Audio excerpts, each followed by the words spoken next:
Bismillahirrahmanirrahim. Assalamualaikum warahmatullahi wabarakatuh.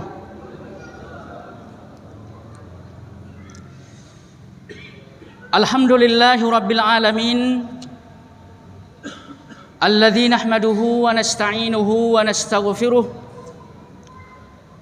Wa na'udzu billahi min syururi anfusina wa min sayyiati a'malina. Man yahdihillahu fala mudilla lahu wa man yudlilhu fala hadiya lahu. Asyhadu an la ilaha illallah wahdahu la syarika lah. Wa asyhadu anna Muhammadan abduhu wa rasuluhu la nabiyya ba'dah. Qala Allah tabaraka wa ta'ala fi kitabil karim, a'udzu billahi minasy syaithanir rajim. Ya ayyuhalladzina amanu taqullaha haqqa tuqatih wa la tamutunna illa wa antum muslimun. Ya ayyuhalladzina amanu taqullaha wa qulu qawlan sadida yuslih lakum a'malakum wa yaghfir lakum dhunubakum wa man yuti'illaha wa rasulahu faqad faza fawzan 'azima. Ma'asyiral muslimin, bapak-bapak, saudara-saudara, jamaah salat maghrib, semoga kita semua dimuliakan oleh Allah Subhanahu wa ta'ala. Kembali sama-sama kita panjatkan puji serta syukur alhamdulillah atas nikmat dan karunia yang telah diberikan oleh Allah kepada kita semua. Terutama untuk kesempatan ini kita diberikan kesehatan, diberikan kelapangan waktu sehingga kita bisa berkumpul setelah sholat maghrib kita lakukan untuk bertolabul ilmi. Mudah-mudahan ilmu yang kita dapatkan dari majelis ini dapat bermanfaat untuk kehidupan dunia dan juga untuk kehidupan akhirat kelak. Kemudian yang kedua, solawat dan salam mari sama-sama kita junjung tinggikan tentunya kepada Nabi kita yang mulia, Nabi besar Muhammad sallallahu alaihi wasallam. Semoga juga kita semua dapat memperoleh syafaat dari beliau kelak di yaumil akhir, yauma la yanfa'u malun wala banuna illa man atallaha biqalbin salim. Jamaah sekalian, kajian tafsir sampai pada pertemuan yang lalu kita telah membicarakan ayat yang ke-39 dari surat An-Naba. Dan persoalan yang mesti kita fahami terkait dengan pertemuan yang lalu, bahwa Allah mengatakan hari kiamat itu adalah yaumul haqqi, hari yang benar-benar akan terjadi, hari yang tidak boleh diragukan oleh orang-orang yang beriman. Karena sesungguhnya hari itu adalah salah satu bagian dari rukun iman yang mesti diyakini oleh setiap orang-orang yang beriman. Kemudian selanjutnya, di hari kiamat tersebut orang-orang yang akan selamat adalah orang-orang yang membawa ma'abah.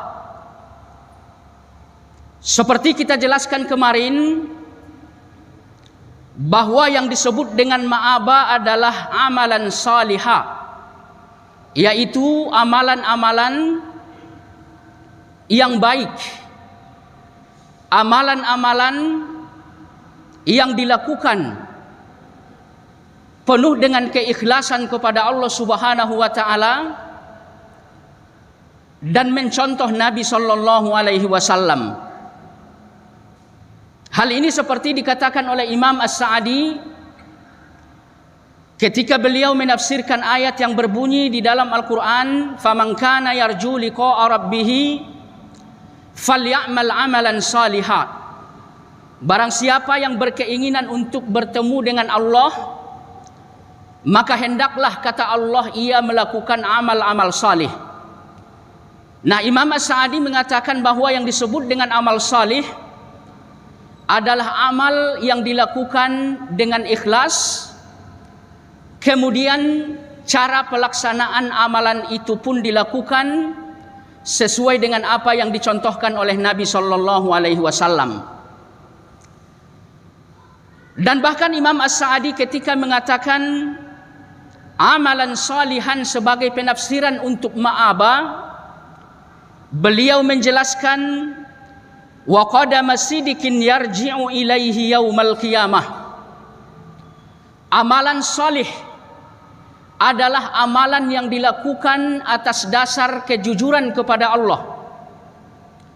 Amalan salih adalah amalan yang akan kembali kepada kita nanti di yaumil akhir, dan ia akan menjadi penyelamat bagi kita sehingga kita pun mendapatkan rahmat dari Allah.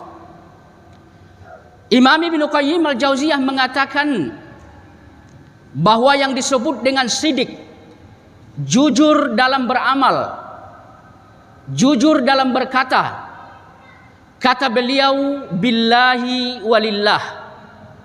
Perkataan dan perbuatan tersebut diawali dengan Allah dan ditujukan untuk Allah Subhanahu wa Ta'ala. Diawali dengan Allah maksudnya kita menjalankan amal salih semata-mata karena motivasi Allah Subhanahu wa Ta'ala, semata-mata karena Allah telah memberikan fasilitas hidup kepada kita, semata-mata karena Allah telah memberikan rububiyahnya kepada kita. Kemudian tujuan kita pun dalam beramal salih mesti lillah. Artinya tidak ada target dari amalan kita sesuatu yang kembali ke dunia.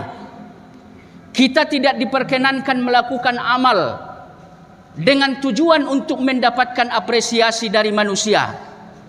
Akan tetapi tujuan amal kita semata-mata untuk mendapatkan cinta dari Allah, semata-mata untuk mendapatkan kebebasan dari neraka, semata-mata untuk mendapatkan surga yang penuh dengan nikmat. Nah, hadirin sekalian, jamaah yang saya muliakan,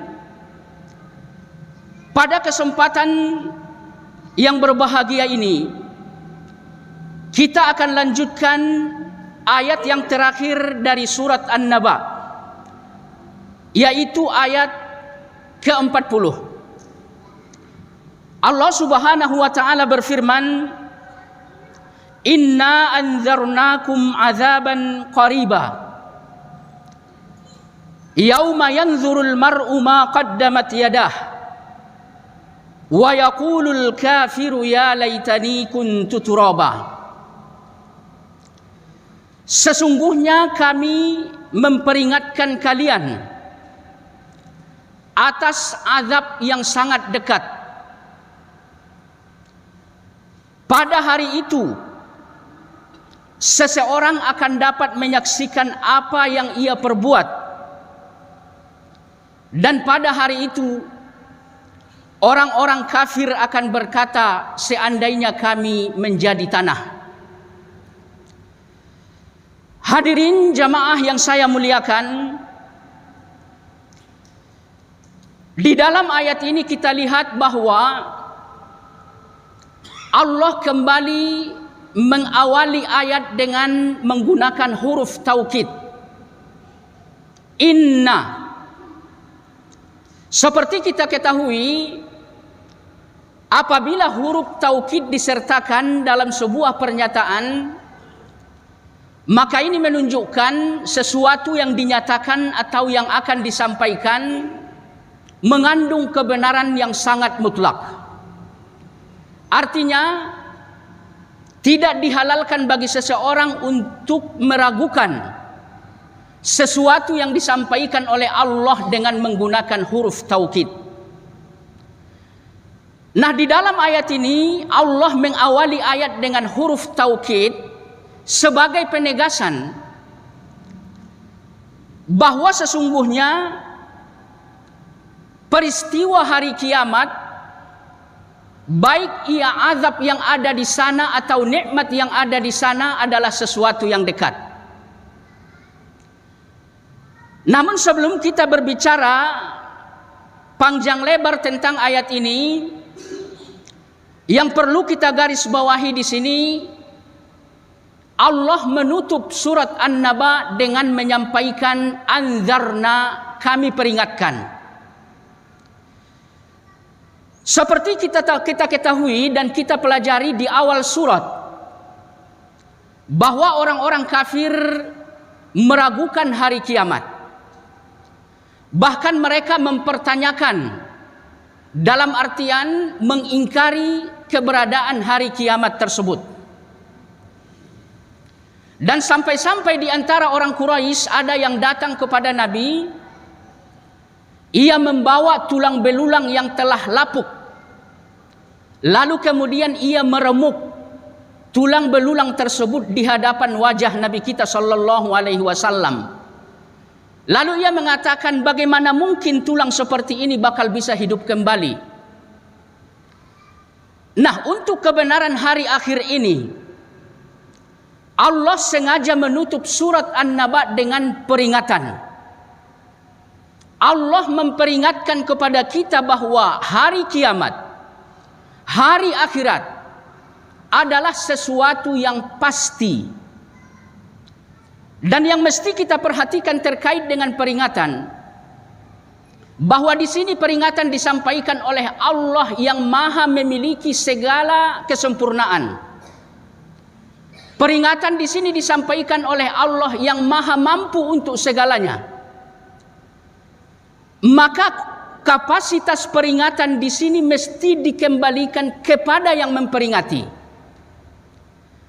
Maka oleh karena itu hadirin sekalian, kandungan peringatan di sini sesungguhnya sangat luar biasa. Sama artinya dalam urusan dunia kita. Jika sebuah peringatan disampaikan oleh tokoh yang sangat diagungkan, maka sesungguhnya tingkat keseriusan dan dari peringatan tersebut memiliki bobot yang sangat besar. Akan tetapi jika sebuah peringatan disampaikan oleh orang biasa-biasa saja, maka bobot dari peringatan itu pun sesungguhnya mengikuti kapasitas yang memberi peringatan. Maka oleh karena itu hadirin sekalian, Allah memperingatkan kita terkait dengan adanya hari kiamat. Mestinya hal ini menjadi peringatan besar bagi kita. Jangan sampai peringatan ini kita anggap sebagai angin berlalu. Jangan sampai peringatan yang datang dari Allah ini tidak membuat kita bergeming. Karena sesungguhnya hadirin sekalian, Allah menyampaikan peringatan ini semata-mata agar supaya kita tertarik, termotivasi untuk menjalankan kebaikan-kebaikan kepada Allah Subhanahu wa taala. Allah menyampaikan peringatan ini kepada kita semata-mata disebabkan karena Allah menyayangi kita. Karena pada hakikatnya Allah Subhanahu wa taala tidak ingin satu pun di antara manusia ini yang masuk ke dalam neraka. Satu pun di antara manusia ini yang diazab di dalam neraka. Hal ini ditegaskan oleh Nabi kita sallallahu alaihi wasallam. Sesungguhnya semua umatku telah diajak untuk masuk surga. Kata Nabi, illa man aba. Yang tidak ikut masuk surga hanyalah orang-orang yang menolak. Hanyalah orang-orang yang enggan. Nah, salah satu bentuk keengganan untuk masuk surga, kata Nabi, adalah melakukan sesuatu tanpa sesuai dengan apa yang disampaikan oleh Nabi Shallallahu Alaihi Wasallam. Melakukan sesuatu tanpa sesuai dengan sunnah yang disampaikan oleh Nabi Shallallahu Alaihi Wasallam. Maka oleh karena itu hadirin sekalian, sekali lagi ambillah peringatan yang disampaikan oleh Allah di sini. Karena sesungguhnya melalui peringatan ini Allah sedang mengapresiasikan cintanya kepada kita. Allah sedang membuktikan cintanya kepada kita. Allah menghendaki supaya kita tidak terkena azab nanti di yaumil akhir. Kemudian hadirin sekalian yang saya muliakan, di dalam ayat yang mulia ini Allah Subhanahu wa taala mengatakan azab akhirat itu telah dekat. Dan mafhum mukhalafah dari ayat ini, nikmat akhirat itu juga telah dekat. Nah, adanya azab akhirat, kata Allah di sini begitu dekat. Hal ini seperti ditegaskan oleh Imam At-Tabari, wa qaruba, semakin hari azab akhirat itu, kata beliau, semakin dekat. Nah, jamaah sekalian yang saya muliakan, apa yang disampaikan oleh Imam At-Tabari sesungguhnya ini kebenaran. Karena setiap hari berlalu, sesungguhnya diri kita makin berkurang. Nah, ini juga yang dijelaskan oleh Hasanul Basri. Setiap kali waktu kita lalui, pada hakikatnya diri kita semakin berkurang. Pada hakikatnya umur kita semakin habis. Maka jika banyak hari-hari yang kita lalui, maka sesungguhnya kita pun semakin dekat dengan apa yang dikatakan oleh Allah di dalam ayat ini. Maka apabila kita telah wafat, maka sesungguhnya kita telah memasuki gerbang akhirat. Di dalam kubur bagi kita telah disediakan nikmat. Di dalam kubur juga bagi kita telah disediakan azab. Jadi akhirat adalah sesuatu yang dekat dengan kita. Dan bahkan ulama-ulama mengatakan kullu atin qarib, sesungguhnya setiap yang akan datang adalah sesuatu yang sangat dekat. Nah, jamaah sekalian yang saya muliakan, adanya berita tentang dekatnya hari kiamat, tentunya ini merupakan peringatan kedua, agar supaya kita lebih hati-hati, agar supaya kita lebih banyak lagi melakukan amal-amal salih kepada Allah Subhanahu wa taala. Karena sesungguhnya waktu yang sedikit, waktu yang mesti kita lakukan untuk mengabdi kepada Allah Subhanahu wa taala. Seperti kita sampaikan pada pertemuan yang lalu, bahwa hari-hari kita di dunia ini adalah hari-hari yang disiapkan oleh Allah untuk ibadah. Adapun hari kiamat adalah sebuah hari di mana kita memetik hasil. Atau disebutkan oleh ulama-ulama kita bahwa hari-hari di dunia ini adalah waktu untuk bercocok tanam, sementara hari-hari akhirat adalah waktu untuk memanen. Maka oleh karena itu hadirin sekalian, waktu yang sedikit ini manfaatkan sebaik mungkin. Tanamlah kebaikan-kebaikan dan amal salih. Lakukanlah kebaikan sekalipun ia kecil. Lakukanlah apa saja dengan segera. Jangan menunda waktu.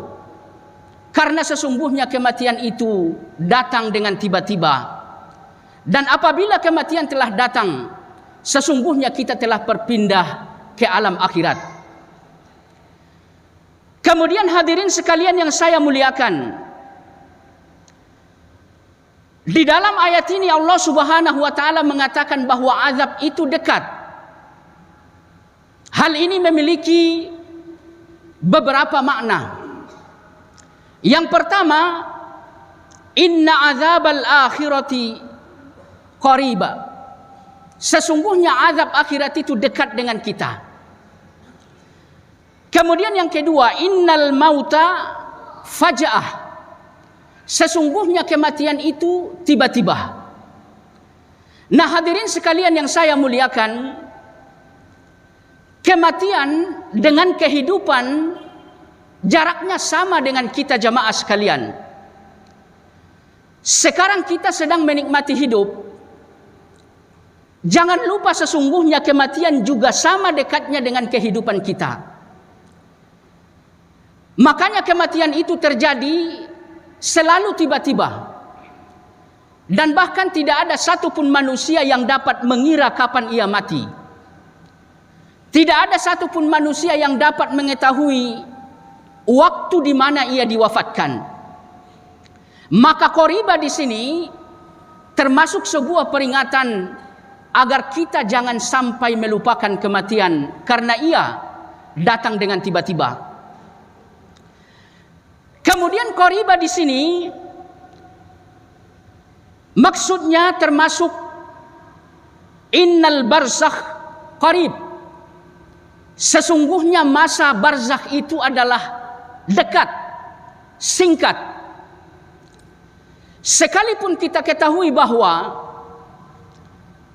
semenjak manusia pertama, yaitu Nabi Adam alaihi salam, sampai manusia saat ini masih berada di dalam kubur, tentunya waktu ini adalah waktu yang sangat panjang.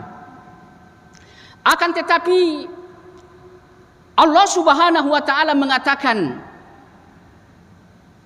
waktu orang-orang yang ada di dalam kubur tersebut adalah waktu yang sangat singkat. Seperti dijelaskan di dalam Al-Qur'an, "Man ba'atsana min marqadina hadza." Orang-orang kafir itu nantinya akan mengatakan di saat mereka dibangunkan dari kubur mereka, "Man ba'atsana min marqadina hadza." Siapa yang telah membangunkan kami dari waktu tidur kami ini? Jadi manusia mengira bahwa kematian di mana mereka ditempatkan di barzakh atau di kubur, waktu itu adalah waktu yang singkat, waktu yang disamakan dengan waktu tidur.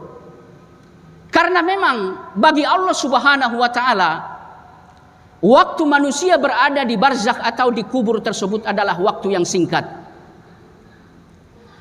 Kemudian di dalam Al-Quran ayat yang lain juga Allah Subhanahu wa taala mengatakan, hatta zurtumul maqabir, sampai kalian berziarah ke dalam kubur. Artinya orang-orang yang telah wafat ketika dimasukkan ke dalam kubur, kata Allah Subhanahu wa taala, mereka berada di dalam kubur itu sama dengan orang yang berziarah. Nah, ini menunjukkan bahwa waktu kubur itu adalah waktu yang singkat. Maka oleh karena itu hadirin sekalian yang saya muliakan, lagi-lagi kami menyampaikan wasiat kepada kita semua. Mari kita persiapkan diri kita untuk menghadapi hal-hal yang akan terjadi pasca kematian nanti.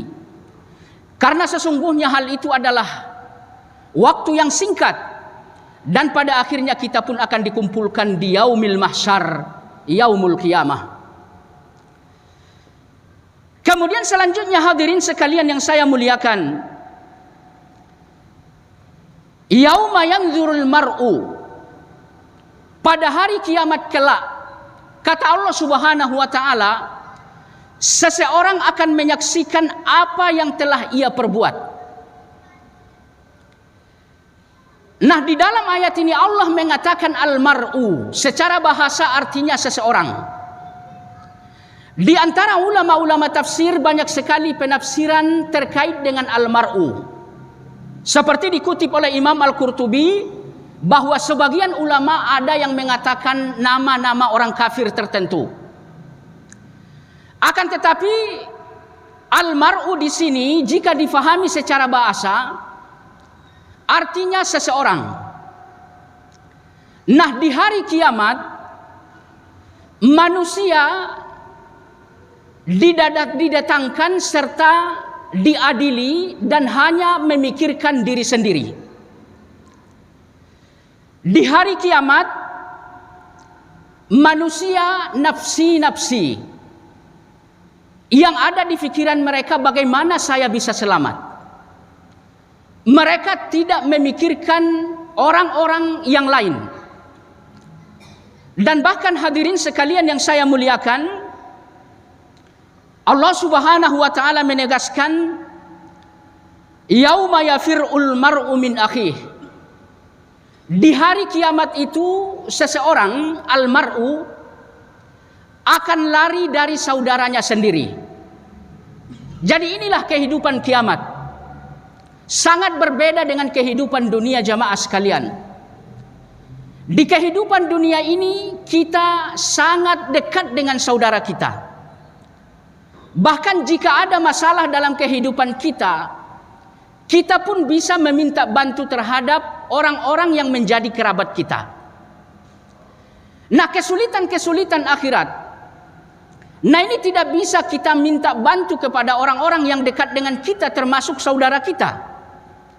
Kesulitan akhirat itu kita tanggung sendiri. Kemudian Allah juga mengatakan, wa ummihi wa abih.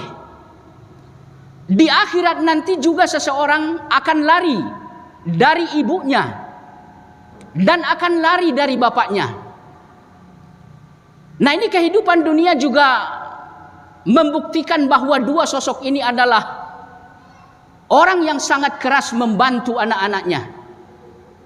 Akan tetapi ketika akhirat nanti datang, seorang ibu tidak peduli terhadap anak. Seorang ayah tidak lagi peduli terhadap anak, dan anak pun tidak peduli terhadap kedua orang tuanya. Semuanya memikirkan diri masing-masing. Kemudian di dalam ayat berikutnya Allah Subhanahu wa taala mengatakan wa sahibatihi wa banih. Di akhirat itu seseorang akan lari dari pasangannya. Kemudian akan lari juga dari anak-anaknya. Hadirin sekalian yang saya muliakan, inilah kehidupan akhirat. Semuanya serba masing-masing. Tidak ada bahu-membahu. Tidak ada bantu-membantu.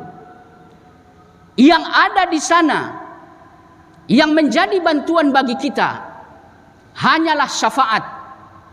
Dan terkait dengan syafaat, ini telah kita bicarakan pada pertemuan yang lalu. Nabi kita sallallahu alaihi wasallam memberi syafaat. Allah tabaraka wa ta'ala juga memberi syafaat. Kemudian orang-orang yang beriman pun terhadap sesama memberi syafaat. Akan tetapi syafaat itu bisa diperoleh mesti dengan dua syarat. Yang pertama, izin dari Allah bagi yang hendak memberi syafaat. Kemudian yang kedua, ridho dari Allah bagi orang yang hendak mendapatkan syafaat. Adanya izin dan ridho, sesungguhnya ini sangat berkaitan dengan tauhid. Apabila seseorang mati dalam keadaan tauhid, maka sesungguhnya merekalah yang akan mendapatkan izin dan ridho. Dan apabila seseorang wafat di luar akidah, di luar la ilaha illallah, maka sesungguhnya mereka tidak akan mendapatkan izin dan ridho dari Allah Subhanahu wa taala untuk syafaat. Hadirin bapak-bapak sekalian yang saya muliakan, kemudian Allah Subhanahu wa taala mengatakan di akhirat kelak semua perbuatan-perbuatan yang pernah kita lakukan akan ditampakkan oleh Allah Subhanahu wa taala. Semua perbuatan-perbuatan itu akan dihisap oleh Allah Subhanahu wa taala. Baik ia perbuatan-perbuatan berupa maksiat maupun perbuatan-perbuatan berupa ketaatan kepada Allah Subhanahu wa taala. Semuanya akan dihitung oleh Allah Subhanahu wa taala. Maka apabila perbuatan kita didominasi oleh maksiat, lalu kemudian Allah tidak memberikan rahmat kepada kita, maka konsekuensi berlaku, kita mesti diazab di dalam neraka.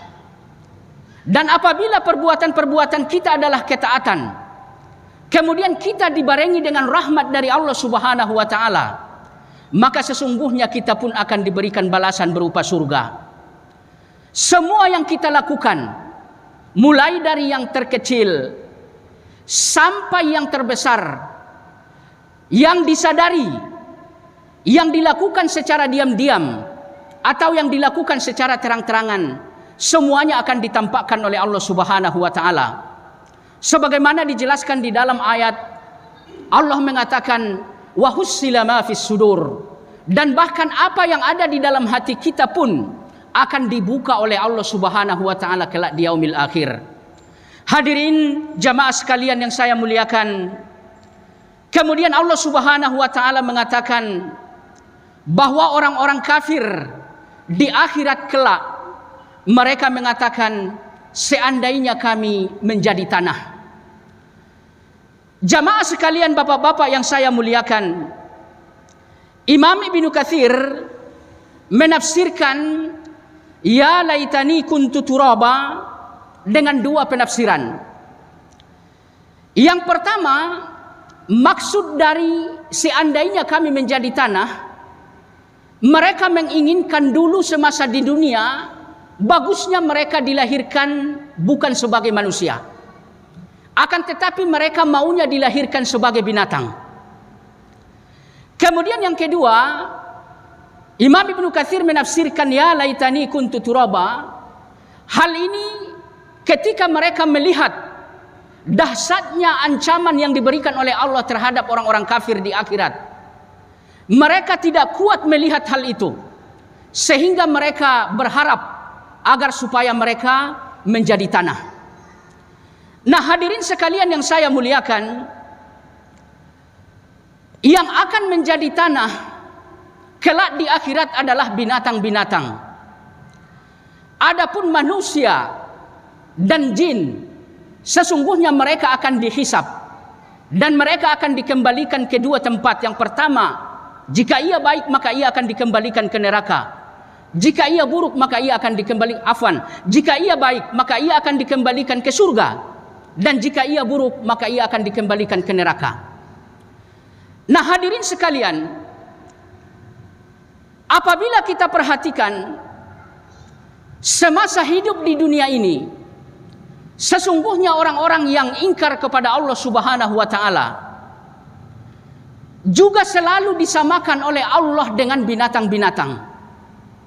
Sebagai contoh, misalkan Allah Subhanahu wa taala mengatakan, jika seseorang tidak memanfaatkan matanya untuk ketaatan kepada Allah, jika seseorang tidak memanfaatkan telinganya untuk ketaatan kepada Allah, jika seseorang tidak memanfaatkan hatinya untuk mentaati Allah, Allah mengatakan orang-orang seperti ini kal an'am, sama dengan binatang, balhum adall, bahkan mereka lebih sesat daripada binatang. Kemudian hadirin sekalian, di surat Al-A'raf, ketika Bal'am murtad dari agama Nabi Musa, lalu Bal'am disamakan oleh Allah Subhanahu wa taala dengan binatang, yaitu seekor anjing yang senantiasa menjulurkan lidahnya. Kemudian di dalam hadis banyak sekali larangan-larangan dari Nabi Shallallahu alaihi wasallam ketika kita melakukan ibadah agar supaya menyelisihi kebiasaan-kebiasaan binatang. Sebagai contoh, misalkan di saat Nabi kita mengajarkan cara turun dari berdiri menuju rukuk, Nabi mengatakan, janganlah kalian menderum seperti deruman seekor onta. Kemudian di saat kita duduk, Nabi juga melarang, janganlah kalian duduk seperti duduknya seekor anjing. Intinya hadirin sekalian yang saya muliakan, sebuah pelanggaran yang dilakukan oleh manusia sehingga ia ingkar kepada Allah Subhanahu wa taala, orang-orang ini selalu dicontohkan dan identikkan oleh Allah dengan binatang-binatang. Kenapa demikian? Karena nantinya yang akan terjadi seperti apa yang disampaikan oleh Allah di dalam ayat ini. Pada akhirnya manusia dengan sendirinya akan meminta sama dengan binatang. Mereka meminta kepada Allah seandainya mereka kembali menjadi tanah seperti binatang-binatang. Oleh karena itu jamaah sekalian yang saya muliakan, sebelum permintaan ini menjadi nyata bagi kita, apapun yang sifatnya menjadi naluri kebinatangan, dan ini sesuatu yang dipercontohkan oleh Allah kepada kita, ini mesti kita upayakan untuk dihindari. Kita punya mata, gunakan mata itu untuk mentaati Allah Subhanahu wa taala. Kita punya telinga, gunakan telinga itu untuk mendengar ayat-ayat Allah Subhanahu wa taala. Kita punya hati, gunakan hati itu untuk menimbang kebaikan-kebaikan dan lakukan kebaikan dengan hati yang ikhlas. Intinya, sifat-sifat binatang mesti kita hindari, karena sesungguhnya banyak hadis dan ayat-ayat yang menyerupakan orang-orang kafir dengan binatang-binatang tersebut. Jamaah sekalian yang saya muliakan, inti dari pertemuan kita pada kesempatan ini, alhamdulillah, surat An-Naba telah selesai kita bicarakan. Sesungguhnya banyak pelajaran-pelajaran yang mesti kita ambil dari surat ini. Dan sebagai pelajaran yang paling inti bagi kita, jangan sampai kita melalaikan hari akhirat. Jangan sampai kita mengabaikan amal salih.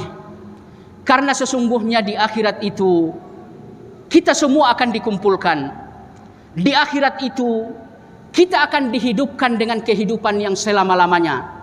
Jika kehidupan kita baik, maka kehidupan kita akan baik selamanya di sana. Jika kehidupan kita buruk, maka kehidupan kita pun akan buruk selamanya. Ingatlah apa yang dipesankan oleh Allah Subhanahu wa taala terhadap kita. Lakukan amal salih jika hendak bertemu dengan Allah di dalam surga. Amal salih adalah amal yang dilakukan dengan ikhlas dan juga dilakukan dengan mencontoh Nabi sallallahu alaihi wasallam. Demikian yang bisa disampaikan, mudah-mudahan bermanfaat. Kita tutup dengan kafarah majlis. Subhanakallahumma bihamdika asyhadu an la ilaha illa anta astaghfiruka wa atubu ilaik. Assalamualaikum warahmatullahi wabarakatuh.